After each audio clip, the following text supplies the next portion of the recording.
My name is Bill Kirby, and I teach in our history department on this side of the Charles River and in Harvard Business School on the other side of the river. It's a great honor to be here and an honor to do so. I was one of the first directors of our Asia Center, and I could not imagine at that time that we would put together a program this extraordinary. And I want to thank the Asia Center for the ambition and the organization to put on such an important conference on such a complex set of topics. Let me just start with one story. I was, in 2003, Dean of the Faculty of Arts and Sciences at Harvard, just having started in that role. And Premier Wen Jiabao was coming to Harvard, and I was to be his host. And his people wanted to have his lecture given in Memorial Hall, where President Jiang Zemin had recently spoken. But at the time and place where he wanted to speak in Sanders Theater, the largest class in Harvard College was scheduled to meet by Professor Michael Sandel on justice. And so I called up Professor Sandel. I said, Michael, do you mind moving your class for the Premier of China? And he said, yes, I do mind. I won't do it. But the Premier is welcome to come and talk about justice to my class. The Chinese side said, no, thank you. And then we offered them the second largest place at Harvard University, which is Memorial Church. But Memorial Church had recently been visited, and I had the honor of hosting His Holiness the Dalai Lama recently. So this was not the right territory either, and they end up speaking over at Harvard Business School. Sounds right. But I had chaired His Holiness's visit to Memorial Church earlier that fall because I had initially invited His Holiness in my former capacity as head of the Asia Center, which was the host of that gathering. And I recall introducing His Holiness as, and I quote here, a scholar and teacher who has received tenure in realms far beyond our control. And His Holiness's visit remains for me the single most moving and impactful event that I have witnessed in my more than 30 years on the Harvard faculty. Well, our panel is to discuss His Holiness the Dalai Lama and geopolitics, including the politics of succession and reincarnation. Recent years, as I'm sure most of you in this room know much better than me, have seen the publication of a large number of studies, in particularly looking at how the Manchus viewed and validated succession of the Dalai Lama. And we've heard this morning of Mongol perspectives as well. And I trust we will hear also equally well of Tibetan perspectives. And as we look to the future, which is in part what this panel is about, how might things proceed? We have the precedent of the 10th Panchen Lama, originally a Chinese selected candidate, who would in time become a revered Tibetan leader when he emerged as a defender of Tibetan rights and interests. Will that be the case? We have also the unhappy precedent of the dual recognition of the 11th Panchen Lama, the fate of the first choice of which remains unknown. What are the hopes and fears in Beijing today? During his tenure on the Politburo Standing Committee, Yu Zhengsheng noted at a meeting in Lhasa that Beijing really won't know if its approach to Tibet policies have been successful until the passing of the Dalai Lama. This, he said, will be the test. And this may be a sentiment more widely shared than otherwise known, echoed by others in the Policy Committee, including a gentleman, Professor Jin Wei at the Zhongyang Dangxiao at the Central Party School, who gave an interview recently in Hong Kong condemning the prevailing Tibetan policy and arguing for a return to talks with representatives of His Holiness the Dalai Lama. Happily, as a historian largely of China, I am Waihang in this area, not as deeply versed in the nuances of these debates as our extraordinary panel is today. We have a terrific panel to begin to discuss these and others issues. And to start us off, and I will not give the full introductions as you have their biographies here, let me turn to Jingmei Yeshe of the University of Calcutta. Jingmei. Thank you, Professor Kirby, as well as I would like to thank the organizers for inviting me, especially Losa Singela for providing me with this opportunity. My presentation is titled Compassion in Praxis, the Life and Legacy of His Holiness the 14th Dalai Lama. At the outset, it should be mentioned that talking about the life and legacy of His Holiness is truly an impossible task, especially condensing it within the time limit that has been provided. Nonetheless, this presentation takes a mode of analyzing his life and legacy through the notion of compassion. As was discussed in the first session in the morning, the Dalai Lamas are termed as emanation of the Bodhisattva of compassion, or Arya Avalokiteshvara Cherisi, an important deity of Tibetan Buddhism, who had delayed his own liberation until he had rescued all the afflicted beings in the world. Taking this idea as the cue, the current 14th Dalai Lama is seen to be truly bringing about what I term as compassion in praxis. He has dedicated his life spreading the values and ideas of compassion. Thus, his life and legacy can be understood as being motivated by the core principles of compassion, which has been put into action through his 4 principal commitments. This presentation will focus on these principal commitments of the Tibetan leader. However, it needs to be understood that his life and legacy is enormous, and a focus on these commitments is only to aid us with this particular presentation. Now, the 4 commitments of His Holiness are as follows. The first commitment is promoting fundamental human values based on a universal or secular approach to ethics. He is concerned with encouraging people to be happy, and he advocates the cultivation of warm-heartedness and human values such as compassion, forgiveness, tolerance, contentment, and self-discipline. In this, he has given importance to how secular ethics can be a primary medium for achieving this goal. Now, using the term secular makes these values acceptable for all, which is the primary objective of His Holiness. His Holiness has initiated several programs and projects to accomplish his first commitment. For instance, which we discussed in the morning, the Mind and Life dialogue, which began from 1987 and which can be termed as the institutionalization of the conversation between Buddhism and science. According to Thupten Jimba, a long-time translator to His Holiness and the co-founder of the Compassion Institute, who attended the first dialogue, the exchange between Buddhism and science held exciting promise for mutual enrichment. These dialogues, numbering more than 30, emerged from a meeting of 3 visionaries: His Holiness, then we have a scientist, Francisco Varela, and philosopher, as well as Adam Engel, a lawyer and entrepreneur. The main objective of His Holiness regarding a dialogue between Buddhism and science is to create a positive change in the world. In the 6th Mind and Life conference held from October 27 to 31, 1998, he stated that the dialogue between science and Buddhism was to form a joint effort between material development and internal spiritual development. Through establishing a dialogue between science and Buddhism, His Holiness is seen to be deriving agency for Buddhism as an epistemology that occupies the same space as the Western knowledge system, which includes science. Though through establishing a dialogue between the two, His Holiness has attempted to invert the hegemony that science exercises, because dialogue normally takes place on equal footing. In this context, he introduced the phenomena of people, which again we discussed in the morning, of accomplished meditators whose bodies remain fresh for some days after clinical death. This, as we know as Thukdam. Scientists have yet no explanation for this observable occurrence, but a project has been set to look into it, which we got more information in the morning session. The Tibetan leader believes in the transformative agency that is present in education. He has called for including compassion in modern education, which should be taught not as a religious subject, but as a way to foster inner peace and learn greater human values. This idea of His Holiness is seen to have been incorporated in the happiness curriculum, which was started by the local government of Delhi. The new happiness curriculum involves periods of meditation, mindfulness, and training in universal human values. It was launched by His Holiness in 2018. On an international level in 1998, the Social, Emotional, and Ethical Learning, a K-12 education program, developed for international use, was established through the efforts of His Holiness and Emory University.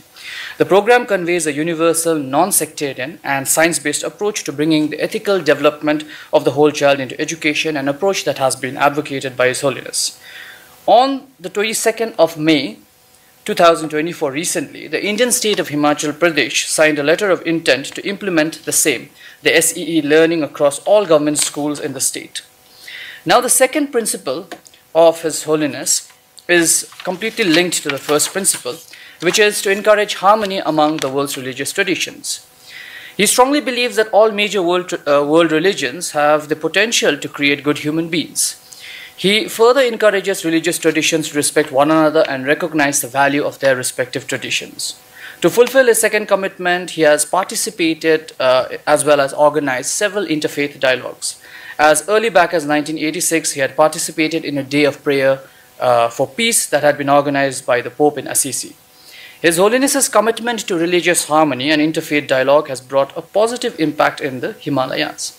Now, when we talk about the Himalayas, his ties to the Himalayas is extremely important and also bears much significance in terms of the reincarnation of the Dalai Lamas. Because, as we all know, the 6th Dalai Lama was born in Tawang in Arunachal Pradesh.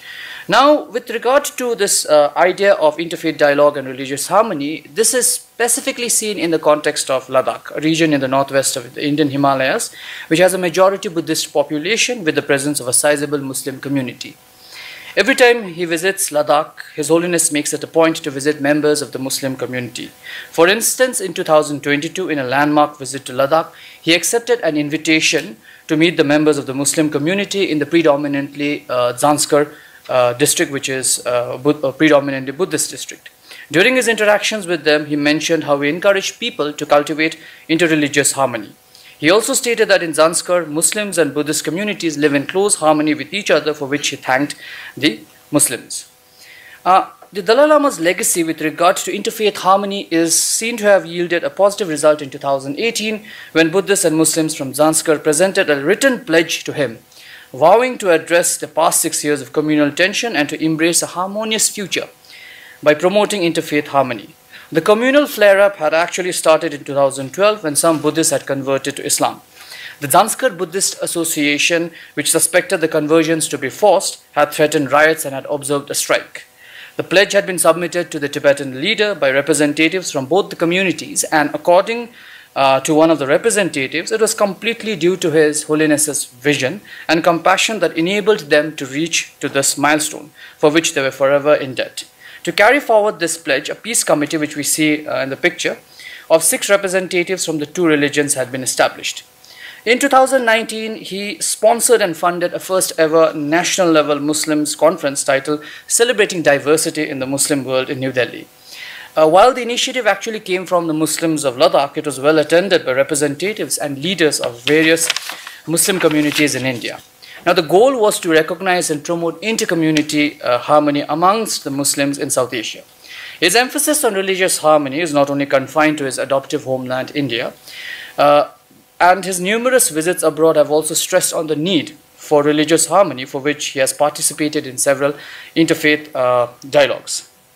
For example, in 2020, the Tibetan leader participated in an online Islam Buddhist forum that had been organized by the Muslim Youth Movement of Malaysia and the Tibetan Buddhist Center.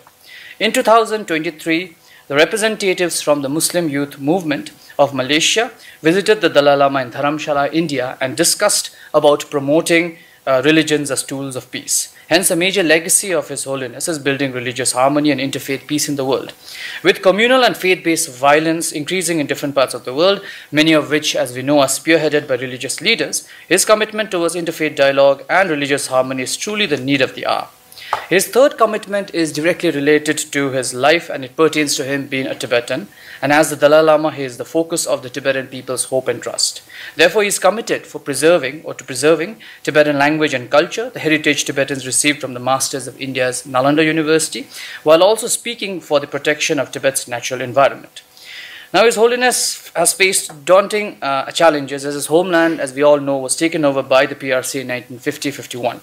Due to a paucity of time, this presentation will not delve into this particular part. However, even under much duress, the Dalai Lama did try to bring about reforms inside Tibet, which in many cases were thwarted by the communist state.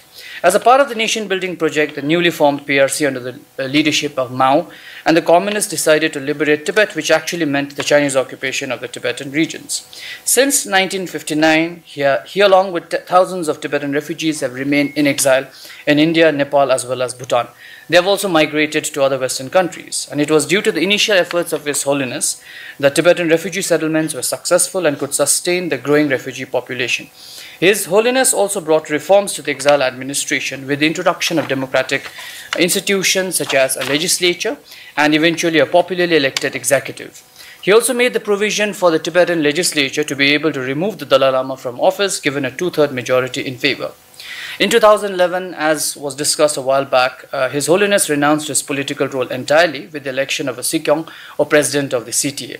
The strategies adopted by His Holiness for Tibet, from complete independence in the 1960s and 70s to genuine autonomy for Tibet under the middle way approach, also stems from his desire for peace and harmony for Tibetans as well as Chinese. His Holiness's life is a message of dedication to humanity and especially to his people. This is reflected in the importance he has given to educating the Tibetan refugee children, which has resulted in the establishment of several schools and higher education institutions for Tibetan refugees in all the Tibetan settlements in India as well as in Nepal. Now, a significant part of His Holiness's life is religion, especially Buddhism. His Holiness terms himself as a simple monk, and it is through this identity that he is globally known. The global popularity of Tibetan Buddhism is actually due to his efforts. Because under his guidance, several monasteries, nunneries, as well as temples have been built in India as well as in other countries. These institutions are home to thousands of monks and nuns who are involved in the pursuit of a spiritual life and religious training. His Holiness has also given importance to the education and training of nuns, and from 2012, through his efforts, the nuns received the Geshima degree, which is equivalent to a PhD in theology. Also, with the reduction in a number of monks and nuns from the Tibetan refugee community, these institutions have become educational sites for the Himalayan Buddhist communities. Now, a significant legacy of His Holiness is the intra-religious harmony that has been achieved in the exile community as well as the larger Buddhist world. His Holiness the 14th Dalai Lama has received teachings from all other schools of Tibetan Buddhism, making him into one of the important ecumenical or Reme masters of our time. Now, the principal commitments of His Holiness have also formed what I see as the basis for a non-Western decolonial epistemology along the lines of the ideas of Rabindranath Tagore, Swami Vivekananda, as well as Gandhi. The fourth commitment of the Dalai Lama is linked to the formation of an alternative knowledge system. As a follower of the ancient Nalanda tradition, His Holiness is committed to foster a deeper appreciation of the values of ancient Indian knowledge and its academic incorporation as an academic subject in the modern educational institutes. His Holiness's commitments, which stems from his thought and religious philosophy, can be understood as forming a foundation for an alternative episteme regarding the world, one that is based on compassion, cooperation, and harmony. These ideas, in a way, run counter to the modern consumerist culture of competition and aggression. For instance, a case of a decolonial epistemology formulated by His Holiness is present in the importance that he gives to diversity and heterogeneity in human life. Such a narrative can be dubbed as a critique of the uniform, homogeneous principle that is embedded in the project of modernity, especially in the nation state. He gives importance to diversity in different religious traditions, which acts as a counter to the homogenization and radicality that is becoming common in all religions. Now, in conclusion, His Holiness the 14th Dalai Lama's life is his legacy, which is an example of pure determination to do good that has been termed by him as universal responsibility. Through his numerous initiatives, he has attempted to foster this idea of universal responsibility among Tibetans in exile as well as among others. His life and legacy are an example of compassion in praxis.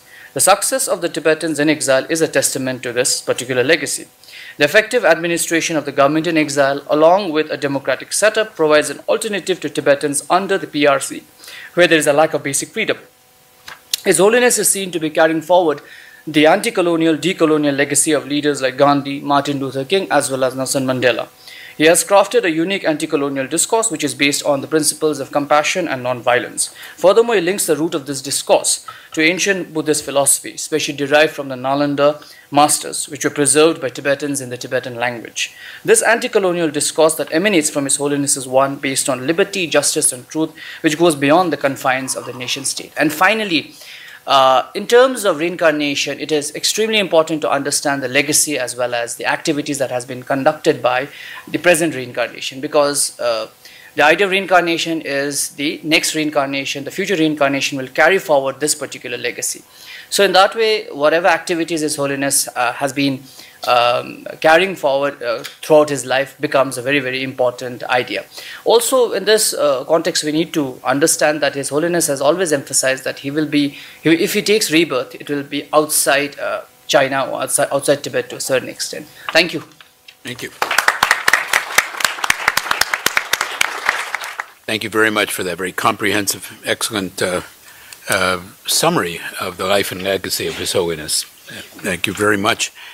And it now falls to our guest from afar, or not that far, still in the Finger Lakes area, Professor Alan Carlson of Cornell University, whose task it is to tell us who is next and why it matters so. So let me turn to Professor Carlson, please. Great, thank you. Also, thank you everyone for accommodating me. I ended up coming down with the flu this week, and so it was pretty out of commission, and I'm still on a fair amount of cough medication, that sort of stuff, so God only knows what I'm going to say, but hopefully it'll make some positive contribution. I'll also start by noting that I am more of a China specialist by far than a Tibetologist.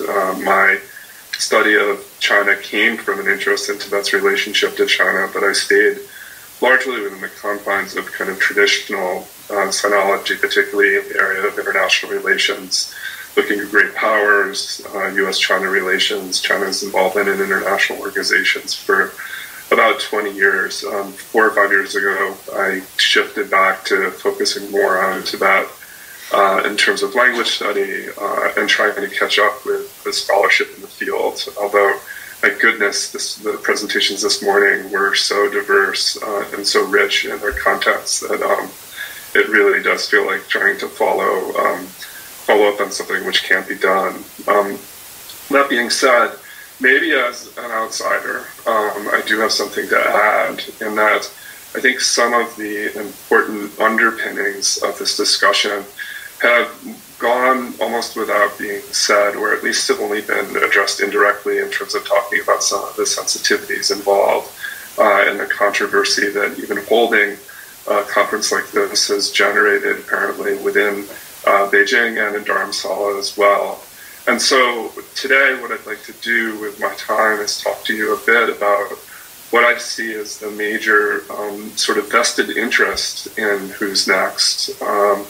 Again, perhaps it's a little bit obvious, but I think once we put the lineage in this broader context, I think it becomes more apparent what some of the sensitivities and controversies are, and arguably we begin treating the question of who's next as a policy issue, as opposed to one which is dictated solely by cultural norms and sensitivities or historical precedents. And alongside of that, I'll talk about the manner in which the Chinese narrative about reincarnates or huohuo in the Chinese language has shifted over the past 20 to 30 years through detailed examination of articles which have appeared in the China Academic Journals database. So it's really kind of 2 papers in one. Tendor is going to really pick up, I think, on some of the international context questions, and hopefully all together the panel will help generate a conversation which places what we've been talking about again in a broader context. I could start with a quote from His Holiness from 2019, where he talks about how long he's anticipating living, if it's 110 years or 113 years, maybe even 125.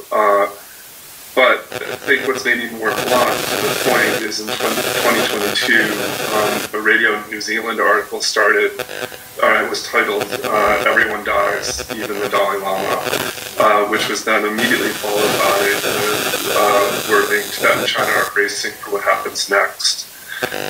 That's what I'm looking at in this paper. And to telegraph the main findings of the paper, which I've put together for the panel, for the conference, the lineage stands as a linchpin within China's approach to Tibet and has great importance for China's relationship with the rest of the world. And the Chinese position on reincarnation since the 1990s has both expanded to cover ever more issues related to the selection process and hardened, placing ever greater constraints on the process and asserting that what would amount to total control over outcomes. Next slide, please. So why Tenzin Gyatso matters not only to Tibetans. I think there are 6 major actors involved here that all deserve some consideration when we're thinking about the politics around the selection process. Who will follow Tenzin Gyatso and how such a decision will be made is far from an academic exercise. It's one of tremendous import for both Tibet and the wider international system. Arguably, the question of who comes next is one of the least well-defined, yet most significant issues within the current China-Tibet relationship. Next slide. The importance of the Dalai Lama lineage to Tibetans inside and outside Tibet is self-evident. And we saw a lot of that this morning. We understand the reverence with which he's treated and considered. I would add that apart from all of these historical issues and cultural issues and religious issues, simply put, he's been the one constant in Tibetan life since the early 1950s, incorporation of Tibet into China. And to no small extent, over the course of the last several decades, the international Tibetan cause has become synonymous with Tenzin Gyatso. Both political leaders and celebrities have lined up to stand next to him for photo opportunities and to discuss both religious and secular matters. For a time in the 1990s, he helped make the Tibetan cause one of the most visible issues within the global discussion of protecting human rights. Indeed, it's difficult to imagine what the international campaign in support of Tibet would and could look like after the 14th Dalai Lama is no longer with us. So this centrality of Tenzin Gyatso has endured even though he stepped down from all his official political responsibilities in 2011. And he continues to stand at the epicenter of Tibetan life and the Tibetan struggle against Chinese rule. The reverence shown to him and the adoration he receives is of such a magnitude that Tibetans in general are reticent to even talk about the prospect of his passing away. Such deeply ingrained respect, while indicative of Tenzin Gyatso's illustrious status among Tibetans, also then make researching and writing about what will come after his passing a somewhat perilous endeavor, as it's very easy to be perceived as coming from a place of insufficient respect and understanding of just how venerable he is. Hopefully I'm not coming across that way right now, but it is something which is worthy of bringing into the conversation. This reverence is so pervasive among the Tibetans, and echoes of such respect are so omnipresent, and so much of the scholarship about the Dalai Lama is that it can be easy to overlook just how important Tenzin Gyatso is to non-Tibetans as well. Next slide. The lineage, and this is obviously Jiang Zemin and the Chinese, I'm not Jiang Zemin, Xi Jinping, and the Chinese appointed Panchen Lama. I think this was taken 2 or 3 years ago, the photo. The lineage is of great significance to China. The import is clear even without delving into the complex historical relationship we were talking about this morning. The TAR, established in 1966, encompasses 460,000 square miles, making it the second largest provincial unit within China, occupying more than 10% of the total landmass of the PRC, not including additionally predominantly ethnic Tibetan regions that lie outside the TAR itself. Moreover, this territory is of particular geopolitical import to China, both in terms of its relationship to India, which I'll speak about in a minute, and in regards to its source of natural resources, especially water. Given the reverence that's still shown to the Dalai Lama lineage throughout these lands, the question of who will be recognized as the reincarnation of Tenzin Gyatso is of clear import to China, even more so as he's been the only constant political figure in the history of the PRC. In terms of like an individual, during his lifetime, he's outlasted 5 Chinese leaders: Mao, Hua, Deng, Zhang, and Hu. Who knows if he'll outlast Xi Jinping? Time will tell. So it's then no exaggeration to state the Dalai Lama, again, as a linchpin, not only in Tibetan society and religion, but also unwittingly in China's own vision and place in the world. Next slide. comes next also matters a great deal to India, the country that's been the host to Tenzin Gyatso ever since his flight from Tibet in 1959, currently home for over 100,000 Tibetan refugees. Given that India and China are shaping up as significant rivals in Asia, whatever happens to Tibet in general, and the Dalai Lama specifically, will have major geopolitical implications on the Asian continent. Tibet's place atop Asia gives China a significant strategic advantage over India, and moreover, the region itself is caught up in the still unresolved and contentious Sino-Indian border dispute. Thus, whatever happens regarding who replaces him, if the selection process becomes contentious, it will rock the already difficult relationship between the two Asian giants. India, and we could talk about this more in the Q&A, could then attempt to tip the scales in the selection process, either towards Beijing or Dharamsala. The United States also has vested interest in how things will unfold. I think here the question, though, beyond the acts, like the 2002 Tibet Policy Act and the 2020 Tibet Policy Support Act, which clearly articulated U.S. stance on the institution of the Dalai Lama, I think the most pertinent and largely unspoken question here is if the U.S. ever had, and more poignantly, if it has now, any actual leverage over Beijing when it comes to Tibet in general, and the Dalai Lama more specifically. Next slide. And then finally, what unfolds will also show how much human rights and religious freedoms are observed and protected within the current international order, and whether the international community, and particularly the UN, has the political will and capacity to press for their preservation in places like the PRC. We know that this sort of weak cooperation fell apart between 1989 and 1995, and particularly 95, around the selection of the 11th Panchen Lama. This was the first time I was in Beijing at that time and watched CCTV coverage of China's selection of the Panchen Lama and enthronement ceremony at the Jokang Temple in Lhasa. It was then that I also first became aware of the Sarbum, or Jinping, the Golden Urn lot drawing ceremony.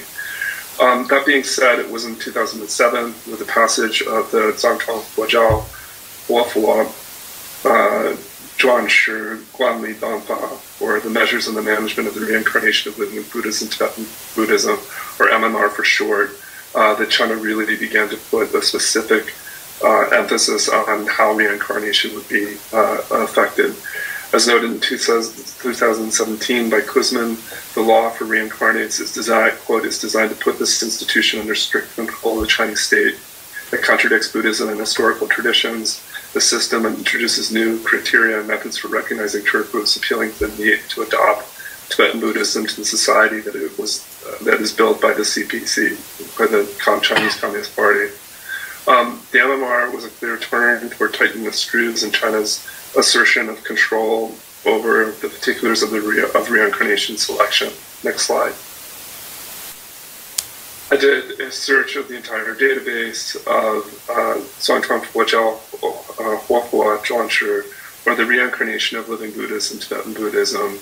I did this first, next slide, using the fuzzy parameters of the search, and any time that the term appeared in this database, and came up with 2,606 articles, which are shown here on their annual distribution.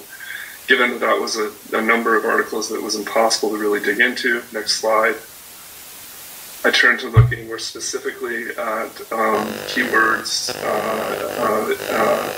and article titles.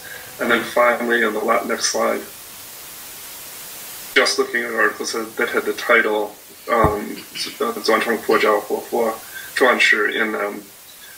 It's interesting to note that in 1989, in the previous slide, there were 10 articles. In 1995, 10 had been published as well. In 2011, there was another 8. In 2014, 12. The numbers were smaller for those with specific titles. Of these 21 articles, I focused on 5 in particular. The first that appeared in 1989 and was entitled Tibetan Buddhism and the Establishment of the Reincarnation System of the Pancha Living Buddha, which is not a great translation, but works. What's interesting about this early article is it didn't place such a great emphasis on Chinese sovereignty or on the Golden Urn itself. Instead, it talked about the interaction between the two lineages and the extent to which it was a cooperative relationship dating back to Tsongkhapa, if we think about the earlier examples here. The second article was published in 1998 and had a very different tone. Its title was Research on the System of Living Buddhas in Tibetan Buddhism. The article stands out for the volume of citations it had, 15, and downloads over 1,000. It contrasted sharply with the 1989 article, as the Golden Urn was introduced early and often in text. It emphasized the use of drawing lots was needed due to the instability and corruption that had crept into the selection process of incarnate lineages during the Qing dynasty.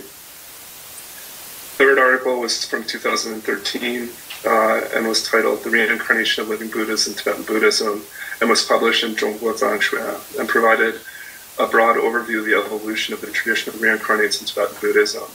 It contained the most detailed and thorough treatment of the tradition that I found in this collection of articles, going into the history and development of specific lineages, specifically noting, quote, historically the central authorities and local governments place a high level of importance on the reincarnation of living Buddhas, and then managing it developed a complete set of historical outcomes. It also noted, this is the 2013 article, and then I know just about out of time, so I'll go quickly to the final article, that the Golden Urn was not always used, but when it was not used, it was because of, quote, special approval from the central government. In 2020, there were a cluster of articles with living Buddhas, the reincarnate living Buddhas, in their titles. The one which stands out the most was written by Jin Lei on the central authority of the implementation of living Buddha reincarnation system in Tibetan Buddhism. Here, we see the transformation of the Chinese narrative rather completely, moving from consideration of a cooperative set of relations between the center and Tibetan authorities, to an assertion that the Golden Urn itself and control over the reincarnation selection process is consonant with and a proof of Chinese sovereignty over the Tibetan region. The final lines of the article note, quote, the central government has the power to maintain the reincarnation system of living Buddhas in Tibetan Buddhism and to appoint and abolish reincarnated living Buddhas, which shows that the Chinese central government exercises sovereignty over the Tibetan region. Alongside of this research, I also looked at a webpage maintained by Zhonghua Zangshui and Zhou Zhongshin, or the China Tibenology Research Center, which is dedicated to Zhengzhi Zhangtuan Huojiao Zhonghua, or promoting the Sinicization of Tibetan Buddhism. There were 85 articles in total on the page at the time I wrote my paper. I won't go into more detail about the substance of these articles, except to note that they resonate quite a bit with what the longer series of articles which I was researching in the China Academic Journals database. Finally, just to conclude, next slide now. I think the politics then are clear in that given how China has stated its position on how reincarnation will occur and that it has all authority over it, that it's rather essential for those considering who will come next to develop novel approaches to this reincarnation selection process. In 2011, His Holiness did this in his own lineage, including the tradition of or emanation before death.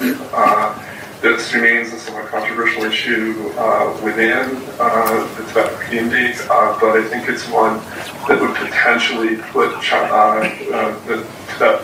the Tibetans more in the driver's seat when it comes to the eventual selections which need to be made. That's it for me. Thank you very much. And again, sorry for having to zoom in for. Thank you very much. And we hope that the subsequent discussion will make you feel better and speed your recovery. So let us turn now to Tenzin Dorje from the Department of Political Science at Columbia and senior researcher and strategist at the Tibet Action Institute. I want to ask you, can you name one leader who has been criticized and attacked by a regime more than the Dalai Lama has been attacked and criticized by the CCP? Can anyone name one leader, one such leader? I thought so. It's hard. It's hard to come up with somebody. You have an answer. We'll try. Maybe it doesn't approach the same level, I think. The reason I ask this is, for the last 60 years, Beijing has attacked the Dalai Lama as a person, as an institution, as a lineage. So why does it want him to reincarnate now? Why is CCP so persistent and insistent that Dalai Lama has to reincarnate? Can you hear me? And I know it's obviously about power, but focusing on power exclusively can make us unable to see the complexities of what's at stake. And I believe that there are not only geopolitical stakes, but civilizational stakes in this conflict. To outline the stakes, I want to highlight the gap between what the Tibetan people want and what the Chinese government wants. For Beijing, the Dalai Lama's reincarnation is a game of realpolitik. It's a game of sabotage. It's a geopolitical game of thrones. But for Tibetans, it's a matter of life and death and rebirth. And the reason I say that is because Tibetans really believe in rebirth and reincarnation. The vast majority of Tibetans really believe in that. And yesterday, Janet said Tibetans invented the reincarnation system. We could give that credit to the Tibetans. A more cynical person might say that Tibetans invented the reincarnation industrial complex. But the point is that while the abstract theory of rebirth emerged in India, the concrete practice of recognizing reincarnations emerged in Tibet. There is no doubt about that. And that made me think of something that Tocqueville said about America. He said, the genius of the American founding fathers is that they took the liberal political theory of British philosophers and they rescued it from the abstract realm of philosophy and created a real political experiment in this new country. And I think we could claim that Tibetans did something similar to Indian religious theory of rebirth. Now, in any discussion on the Sino-Tibetan conflict, there is a general impression that Tibetans and Chinese don't agree on anything. It's very hard to find common ground. But that's not always the case. That's not always true because right now on this subject, there is one area where both sides seem to agree on, if we take at face value what China is saying. Both sides want the Dalai Lama lineage to continue. The bad news is that's pretty much where the agreement ends. Because even though both sides want the same thing, each side has very different reasons.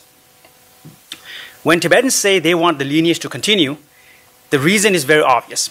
The Dalai Lama is at the center of Tibetan faith, identity, individual and collective identity.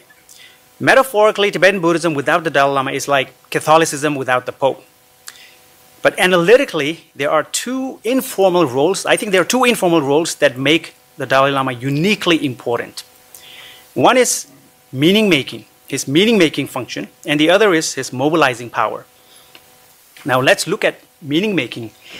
In 2009, I just want to share a personal story. In 2009, there was a campaign called the No Losar campaign in Tibet and in the diaspora.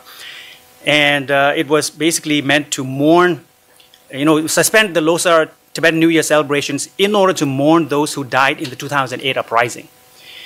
This was a successful campaign. The next year, in 2010, again, some people tried to revive the same campaign and asked people to cancel Losar again. And this time I was in DC at a friend's house, and my friend had an elderly aunt who was very old, in her 90s. And while we were talking, the aunt said, but what do you mean no Losar? We cannot cancel Losar. We have to celebrate Losar, she said. And the reason was, she said, because His Holiness is still with us. For her, as long as the Dalai Lama is present, there is reason to go on with life and living.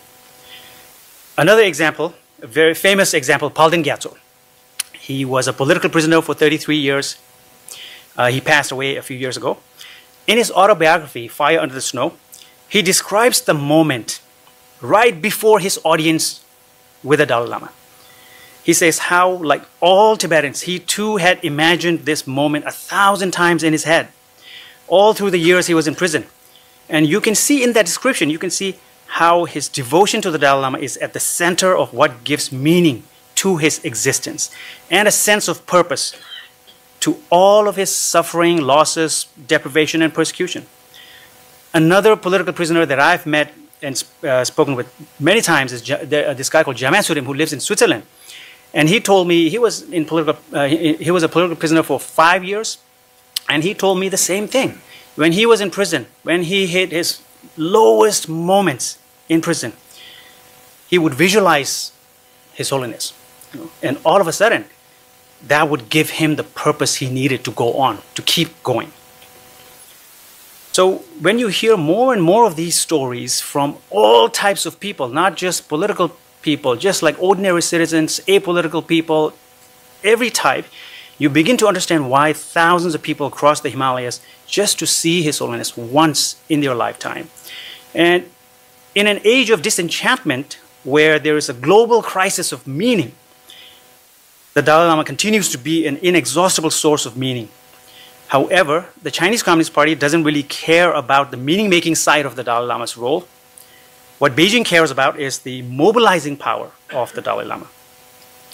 And the creation of meaning, which occurs at the individual level, largely at the individual level, doesn't pose a direct threat to China's political stability or its national security. But the power to mobilize people, mobilize thousands of people, that is what keeps dictators up at night, right? And the Dalai Lama possesses an unimaginably vast, deep, and inexhaustible reserve of latent mobilizing power. If he wanted, he could make Tibet ungovernable. But he has rarely activated that power, except on a handful of occasions. I'll give you one example. In the early 2000s in Tibet, there was a fashion trend. It became very fashionable to wear tiger skin and leopard pelts. People might remember that era, right? Tibetans would wear, put it on their chuba. This expensive fashion was hurting the wildlife in India, where poachers were hunting big game with the Tibetan market, black market in mind. So Indian activists informed the Dalai Lama about this problem, and then in 2006, at a religious teaching in Amravati, His Holiness made a short statement at the end of his teaching. He spoke directly to Tibetans inside Tibet, saying they should stop wearing animal skin. He basically said, cut it out, guys, In less than a month, a campaign emerged in Tibet. Tibetans were gathering in town squares, bringing out all of their tiger skin, leopard pelts, all type of clothing like that, and setting them on fire. They were burning literally tens of thousands of dollars worth of goods, but they were doing it with a disruptive kind of joy and celebration. This was a chance to show their allegiance to the leader through this highly visible action, and overnight, Tibetans really stopped wearing animal skin right after that. You can look at the number of tiger population increase. But if he wanted to, the Dalai Lama's mobilizing power could really make Tibet ungovernable for Beijing. Let me give you another example of a different type, okay? After 2008, in a series of speeches, His Holiness mentioned, almost in passing, that Tibetan population is too small. He kind of complained that our population is too small. And he basically said people need to take action. I remember thinking at the time, that's a tough call to respond to, right? Because so many variables need to come together for that. It's one thing to throw your clothes on the fire. It's one thing to join a street protest, because you get it done right away. But to bring a whole new human being into this world and then to put up with that person for the rest of their lives, that's another level of dedication and sacrifice and commitment. And we all see that, CCP and Xi Jinping, they're trying to do that now. They're trying to encourage people to have more kids. They have pro-natalist policies, right? They're saying, forget about the one-child policy. Now we have two-child policy, three-child policy, but nobody's responding, right? What happened? In Tibet, the people responded to the Dalai Lama's call. Around 2009 and 10, the word spread in Tibet. The word on the street was that His Holiness wants us to work harder in the reproduction industry. And women in their 30s and 40s, they really, they just rolled up their sleeves and went on to have more children, like with help from their partners, of course. I know this because a friend who visited Tibet recently said they met a doctor who said, he or she, right, said with great pride that they were directly involved in the delivery of nearly 1,000 children in Lhasa. Now, we are beginning to see demographic scholars who are now noting that there is a surprising, unexpected mini baby boom in Tibet between 2010 and 15. Now, this is the Dalai Lama's unparalleled latent mobilizing power. It's latent because he rarely activates it, but it's there, this vast reserve of latent mobilizing power, which will likely be available to a legitimate 15th Dalai Lama in the future. And he will have the ability to transform domestic politics, even tip the balance of power, geopolitical power in the future, in a future conflict in the Himalayas between, hypothetically, India and China, or in a future Cold War 2.0 between China and the US. That's why not just both sides, Tibetans and Chinese, but all sides should care about the mobilizing power of the Dalai Lama. And earlier I said that the CCP doesn't care about the Dalai Lama's meaning-making function, but it does very much care about his legitimating function, right? Regime legitimating function. And there is an important reason. A typical regime has 3 routes to legitimation. One is through the ballot box, democratic elections. The second is revolutionary legitimacy, by winning wars, in the case of CCP, winning the civil war against Kuomintang and winning the decolonization struggle against Japan. That's revolutionary legitimacy. And the third is performance legitimacy, right? Now, we know that China cannot access the first route to legitimacy because it's not democratic. The second route to legitimacy, revolutionary legitimacy, it gets old. It works for 1 generation, for 2 generations maybe. By the 3rd and the 4th generation, that legitimacy, which is based in a historical moment, it starts to erode. But the last couple of decades, China's main source of legitimacy, the CCP's main source, has been performance legitimacy, right, through economic development. But now that type of legitimacy in China is beginning to look a little bit shaky. So for Beijing, the legitimacy problem is, as much as it's great in mainland China, it's even greater in Tibet, because Tibetan people view the Chinese regime not just as illegitimate, but as colonial. In mainland China, if we can say hypothetically tomorrow, the CCP, after failing all 3 routes to legitimacy, if we can say CCP has 0 legitimacy, we can say in Tibet, CCP has negative legitimacy, right? But by contrast, the Dalai Lama doesn't need to win elections or fight wars or improve the economy in order to retain legitimacy or to create legitimacy. He needs neither the ballot box nor the golden urn, because he has something nobody has, and that is the ability to create meaning. He's the meaning maker in chief. So if the CCP has negative legitimacy, I think we can say the Dalai Lama has, I think we can only describe it as surplus legitimacy, right? And maybe that's arguably what Beijing thinks it can borrow from the lineage in the future, if it can control, if there comes a time, doubly hypothetically, when Beijing can control and groom the 15th Dalai Lama. That's all. Thank you.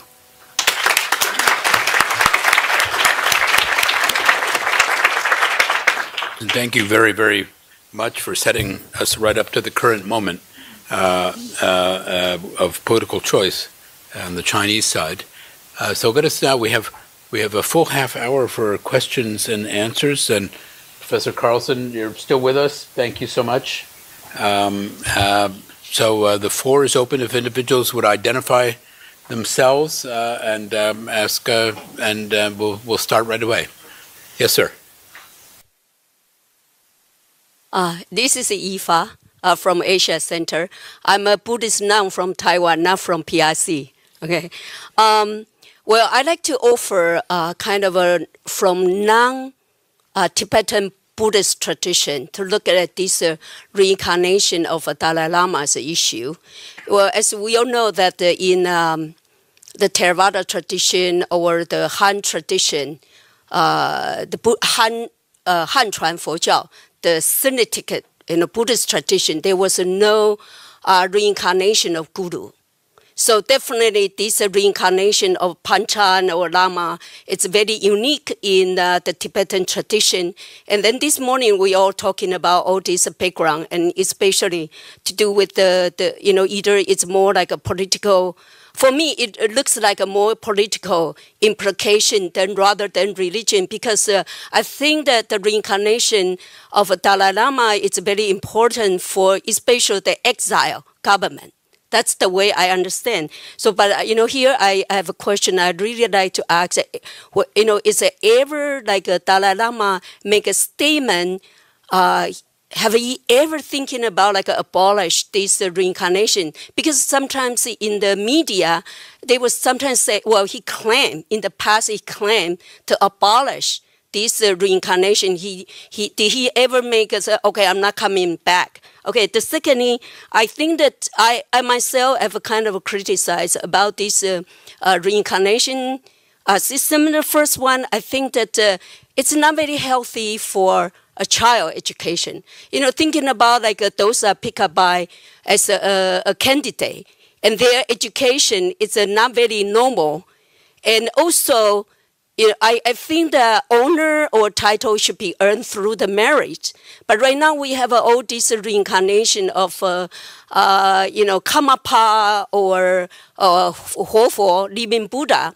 And it just, the people just toward this title assume they are like a saint. But we also know that there are some kind of scandal among these reincarnation guru as well.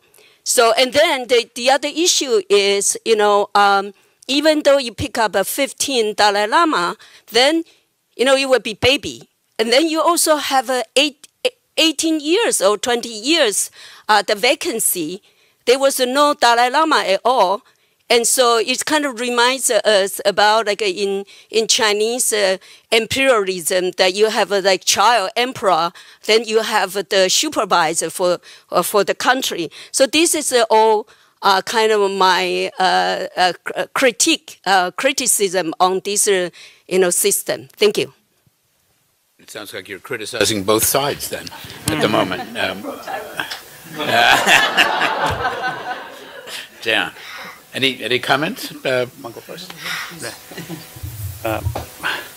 Thank you so much for the. I think His Holiness has on several occasions raised the possibility that there might be no 15th reincarnation, 15th Dalai Lama.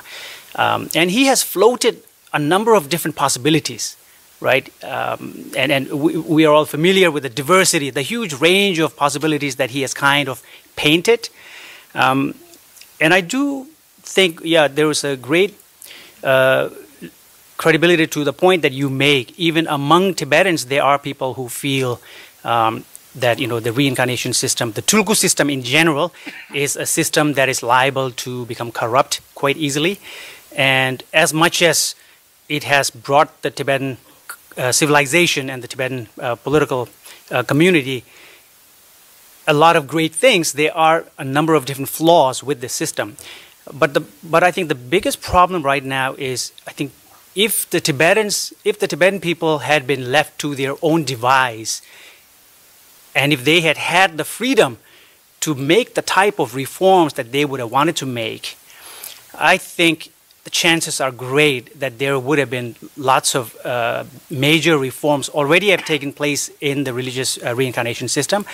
But the fact that there is a colonial relationship with China right now, it creates a situation where the colonized subject doesn't really have the freedom to reform itself, because the colonial ceiling is always there. And even right now, a number of Tibetans that I've interviewed, their number one kind of preference is, okay, ideally we would love to have one legitimate Dalai Lama in the 15th incarnation, but China, what will China do? That's always a big question that's hanging.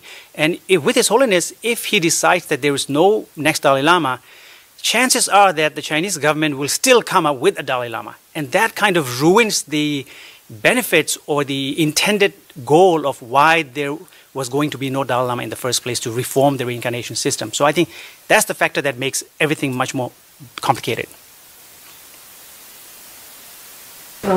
Yeah, I agree with whatever Dojala is saying, as mentioned. Also, His Holiness, I guess in one of the interviews that I was listening to by His Holiness, did mention about the fact that in the past he saw this whole system as a kind of a feudal practice that remained, and that changes needs to be brought about to this particular system.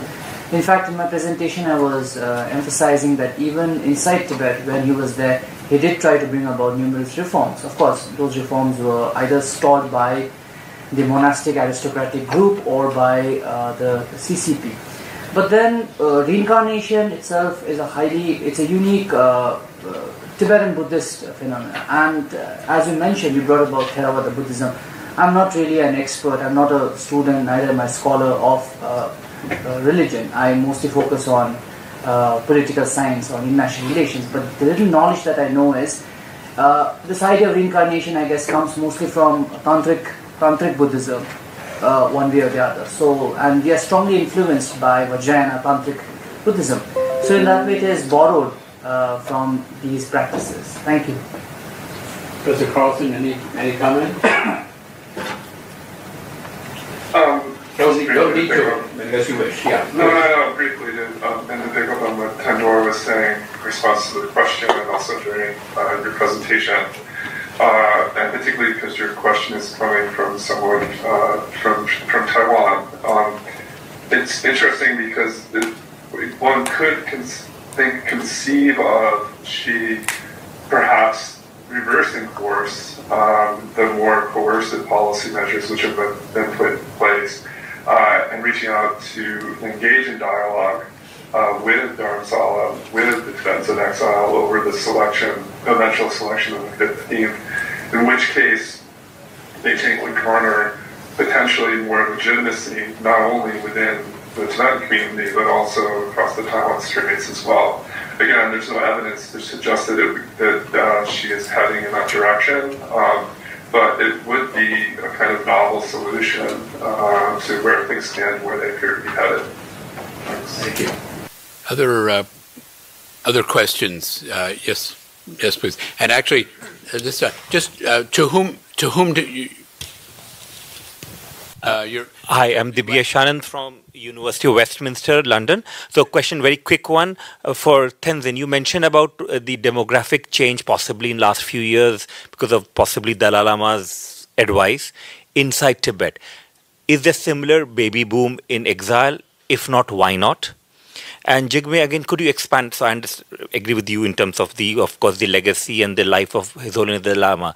Could you connect it more to the wider theme of the geopolitics? So what is the significance in terms of geopolitics? Are there other areas you wanted to cover but you couldn't cover in 15 minutes? Thank you.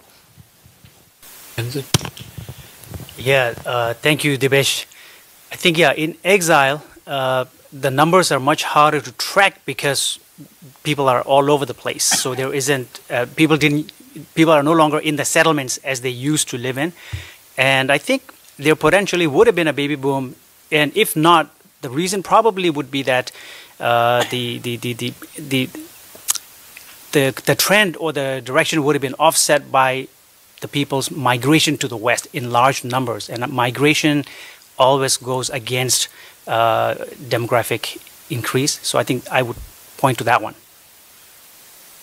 Okay, thank you, Dibesh. With regard to the wider impact in geopolitics, I guess Professor Carlson has also emphasized on that. But then also with regard to Sino-India relationship, what we see is recently an article came out by a former Foreign Secretary, and specifically on Foreign Secretary of India, specifically on the reincarnation of His Holiness, the 14th Dalai Lama, like what next. And in that he spells out how in the near future, in a post-Dalai Lama scenario, if there is no Dalai Lama or if there is a 15th Dalai Lama chosen by the Chinese, then what will happen to the Tibetans in exile? So, and what will be the responsibility of the Indians? What are the stakes for India with regard to the reincarnation? So, in that way, I guess geopolitically, the reincarnation issue becomes highly important, extremely significant. But more importantly, if you see, His Holiness has immense legitimacy, immense faith, devotion among the people living, the communities, different communities all across the Himalayas, whether it is from Ladakh all the way to Mentawang. So in that way also, what will be the impact on them? That needs to be understood, like geopolitically. With regard to reincarnation, this is slightly different, but then there's this other country that has laws on reincarnation, which is Bhutan, with regard to the Shabdrum, right? So in that way also, I guess more research needs to be done regarding this. Thank you. Other questions? Here in the far back, if you would stand, identify yourself, and to whom, which of our panelists would you like to ask a question, please? I guess it can be addressed to any of you, but my name is Brendan Tran. I'm an undergrad at Boston University, studying philosophy and psychology. So I am very interested in religion. But since we're on the topic of the Dalai Lama, I know we're focused on that. But since we're interested in reincarnation in Buddhism, does anyone know anything about like the future Buddha prophecies and stuff? Whoa. That's beyond me. That's for the morning panel, I think. Yeah. I think. But we'll go. Did we record the morning panel? Okay, so you come talk to them after. Deb, can you answer that in 1 minute? Okay. But thank you. Thank you for. Okay. All right. Thank you. Please, on this side. Yeah. Have I got that on? Yes, I have. Okay. I guess I got a question here, and it comes from many of the discussions that have happened here. Is there a danger we're falling victim here somewhat to what Thomas Carlyle once called great man theory? You know, the idea that all of this is done by one figure. I mean, in the end of the day, what you spoke about with reference to His Holiness is something that exists in the relationship between the Tibetan people and His Holiness. You know, guru devotion is carried out by disciples. And I guess that raises the sort of larger question, which isn't how much of this is done by a future 15th Dalai Lama or this Dalai Lama, but by Tibetans themselves. You know, I mean, one of the points we were looking at that you and I were discussing actually earlier, which was that the incarnate tradition is largely a bottom-up tradition. It isn't dictated by laws traditionally. It was dictated by institutions and labrangs agreeing upwards that they've recognized an incarnate. You know, the tradition of incarnations was, sorry, it's a rather long point. The tradition of incarnations was that an incarnate like His Holiness, the 14th Dalai Lama, effectively brought Tibetan culture and Tibetan religion nearly single-handedly to the world and to the exiled community. But traditionally, of course, when a reincarnation happens, those gifts are given back to the next reincarnation. So I guess the question here for a future is not what happens, what a 15th Dalai Lama does or does not do. It is what the Tibetans do to give that back to that incarnation. Also not an easy question. Any comment? I'll let him comment. Yeah, that's really difficult to answer, I guess. But then, I don't know, like, yeah, absolutely. It's a two-way process, I guess. Because in this, His Holiness, like, especially not only the Tibetans, but of course, Tibetans are not, the Dalai Lama is a Tibetan, right, first and foremost. But also, more importantly, you have a lot of these Himalayan communities that I was mentioning who have this utmost devotion to His Holiness. And this was specifically seen when there was this controversy in the Indian media. So, all along the Himalayas, whether from Ladakh, Darjeeling, Gangtok to Mentawang, people came out. And these were not your Buddhists who were coming out. They were like the local communities who were coming out in support of His Holiness, the 14th Dalai Lama. So that itself is something remarkable, I guess. And over there, like, so regarding the 15th reincarnation, what is the relationship of these communities to the 15th? So that way, maybe, of course, as you are saying, what Martin is saying, from the people to the reincarnate. So that relationship is being created, and His Holiness has also emphasized that the Himalayan communities are also have to be kept in the loop regarding his future reincarnation. And if I can add really quickly to Martin's great man theory understanding of what happens, the relationship between the Tibetan public and the Dalai Lama. I think I would agree with you that at the stage of emergence, at the stage when somebody is coming up as a child, I do think the initiative and the energy and the legitimation and the power often flow from the bottom to the top, right? We create that. But once the public has invested its energy and its wisdom and knowledge and authority in that one person, and even though that one person may have been an ordinary person when they were young, once they attain majority and they become a full adult as a leader, once they assume authority, I do think the type of person that they are can actually make a lot of difference to how things go. And they can actually, one type of great man can shape history in this way, another type of great man fails to shape history in a particular way. So I do think they do become important actors who can sometimes dominate not only history but the masses and society itself. The balance can actually shift like this. But then at the same time, when the time of transition comes to the next rebirth, once again the public begins to play a more important role. So I think there is something relative that goes up and down maybe. Tony, did you want to offer a medical perspective? No, I have. Oh, I'm sorry, Janet. Yeah. I want to agree, actually, with everything that's been said back and forth. I think it is a two-way street, but it is important to look from the bottom up. I want to, first of all, respond to Aoife's, one of your critiques about the scandals that have come up and questions about the training of the tulkus and their life. It's a complicated question. It's not only tulkus, but I just went to a conference a couple of weeks ago on sexual abuse in Buddhism across the Buddhist world, not necessarily about tulkus, but the monastic system more generally. And we can also talk about religion across the board, because religion is rife with scandals. And even if we didn't have religion, I think we've got lots of secular people who are involved in scandals as well. And so it's not an easy fix.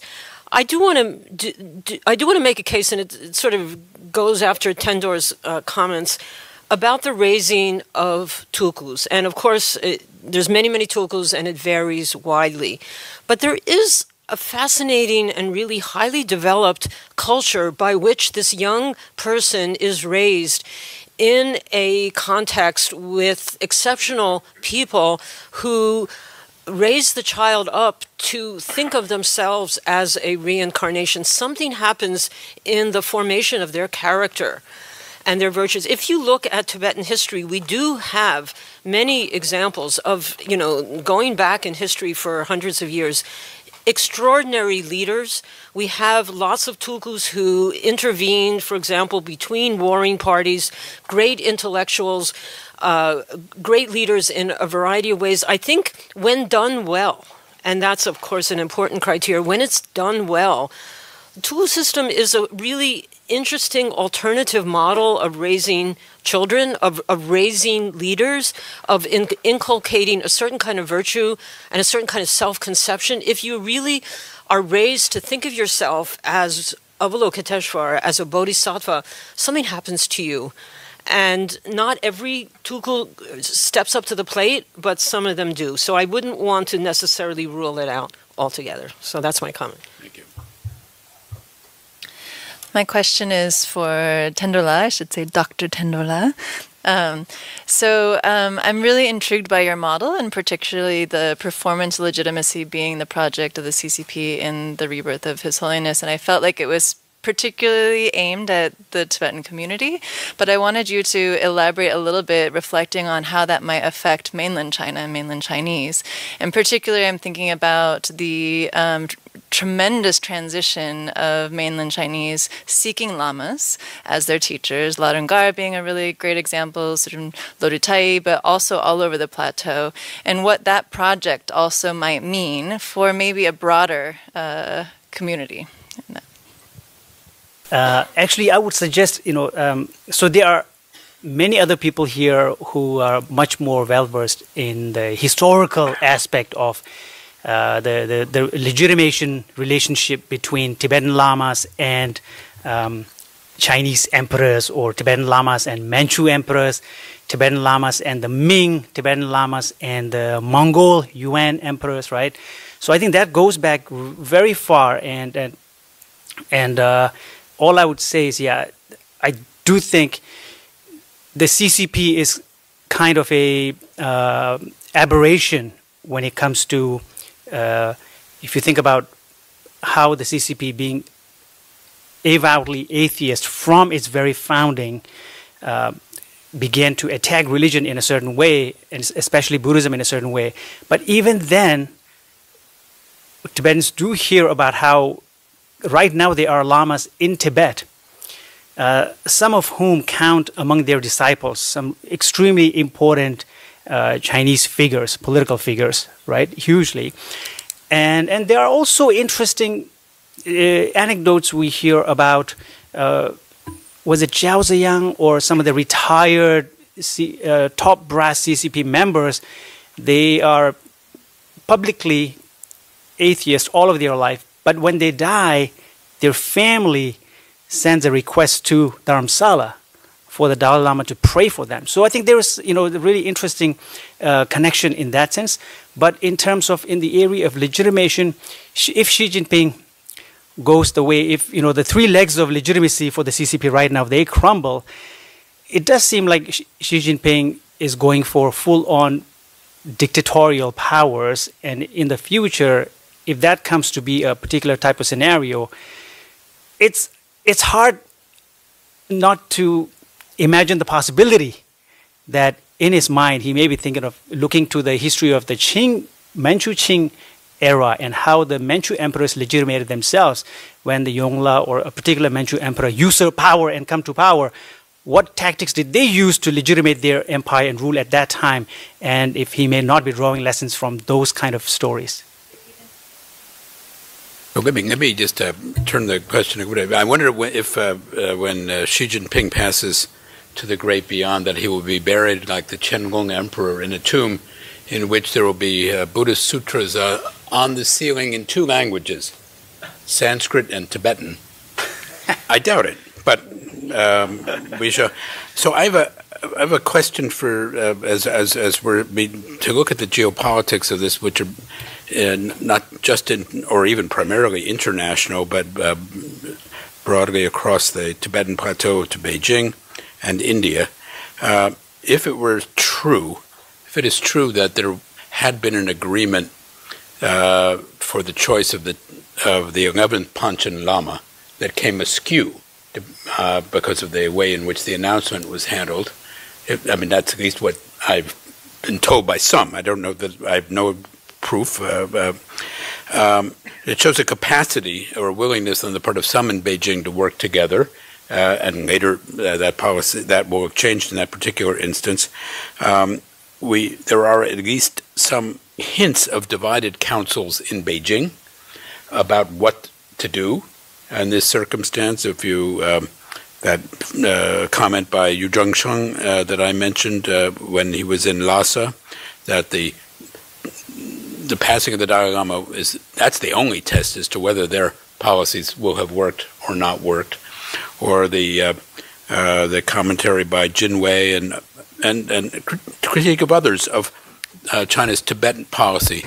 What are the prospects for some form of compromise, or what are the prospects for something to not end up with the dual legitimization battles, or with others that would, were they successful, might massively enhance the prestige of the of the person chosen to be the next Dalai Lama, but also of China's legitimacy over this territory. I don't know, Professor Carlson, do you want us to tackle that one? Yeah, I mean, that's something that I was considering and thinking about the various actors that have a stake in the game, and that all indications are, when we look at Chinese policy and the Chinese narrative over the past 20 plus years, going back to the 1995 appointment of the Chinese appointment of the Panchen Lama, all indicators are that there isn't a lot of room for compromise. There isn't a lot of room for change. But it does strike me that if Beijing was willing to take the risk of working with the Tibetan community outside of Tibet, or outside of China, that this could again have a lot of positive knock-on effects in terms of China's international image. Arguably, in terms of geopolitics, including India and having India on board, perhaps also even leading to some sort of a resolution or at least a step forward in the Sino-Indian border dispute. Once more, though, recent history, recent developments tend to cut against the grain of such a optimistic scenario, but it is one that could be considered. And just to throw in an additional wild card, we now have President-elect Trump, who will be in office on January 20th, and who knows what that might lead to in terms of broader patterns of U.S.-China relations, let alone what's going on in regards to the relationship between Dharamsala and Beijing. Thank you very much. Lapsang, please. Regarding compromise, there was an opportunity when the selection committee recognized by the Chinese government of Dashlumpo Monastery nominated of the three candidates as the real Panchen Lama. Yes. And the Lama did announce the boy as the Panchen Lama. Now, Chinese government had a golden opportunity because they had the physical person in their hands. Had they endorsed him and say, yes, he is the Panchen Lama, Chinese government could have gotten the Panchen Lama, recognized the Dalai Lama, and will be selecting the next Dalai Lama. No. Now, they messed up. They said, nope, he's the fake one, and we choose our one, right? So, but did they do that simply because the Dalai Lama chose the other one? No, that's what I'm saying. Yeah. Now, that could be a compromise. When Dalai Lama recognized the Panchen Lama, but the Chinese government had the Panchen Lama in their hands. So they could have groomed him, trained him, and then this Panchen Lama, when he selects the 15th Dalai Lama, Tibetans in exile, everybody could have less legitimacy to challenge that Dalai Lama. Of course. Right? There was a compromise at that time. But then Beijing said, no, we're going to choose our own. Now we call this, the Chinese chosen one, a fake Panchen Lama. Right. Now we have a very good, simple narrative. Fake Panchen Lama chooses fake Dalai Lama, and the real Dalai Lama, gives us a directive as to select the, next real Dalai Lama. So they lost that opportunity. So that was, a compromise. And you think there's no lesson that they could learn from this? Now, yes, I think the Dalai Lama gives a directive, and Beijing says, yes, that directive is good, but the Dalai Lama will be outside China. That's their loss. Okay. Well, it's a fascinating case. I'm glad we've been able to solve this this afternoon. I'll never, some of you will know, Janet will remember, and Michael will remember, we once had a gentleman who wanted to promote Buddhist studies at Harvard and elsewhere, who